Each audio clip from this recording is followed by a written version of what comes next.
ప్రచారం జరగదు.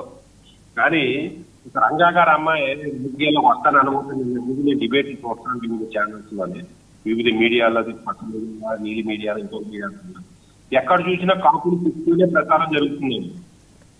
ఇంకా మొగ్గ వికసించకుండానే మొగ్గగా ఉండగానే కొనుముద్రేసి ఆమె అమ్మ కాపాలని పక్కన జరిగింది.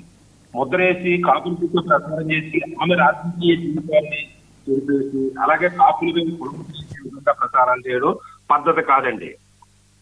రైట్. రెండో విషయం, ఆమె ఇది ఆశా కిరణ్ గారు అన్నగారు లేనప్పుడు రాజకీయాలకు ఎందుకు వచ్చారన్న దానికి నేను ఏకీభవించనండి. ఎందుకంటే రాధా గారు కూడా కులం మీటింగ్ లోనే ఉన్నారు, ఇది దుబాయ్ లోనే ఎక్కడెక్కడో సౌత్ కంట్రీస్ లోని.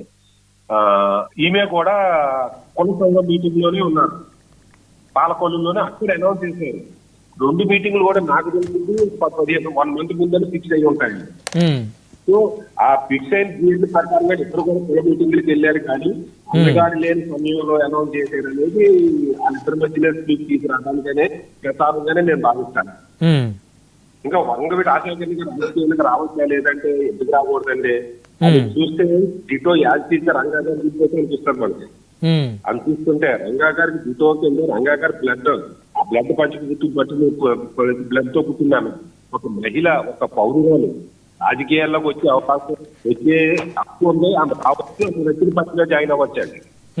దాన్ని ఎవరో విమర్శించాల్సిన అవసరం. దాన్ని ఎవరో ఏదో వంగవీటి నరేంద్ర గారు ఏదో చెప్తున్నారు, ఆమె ఏమో తెలుగుదేశం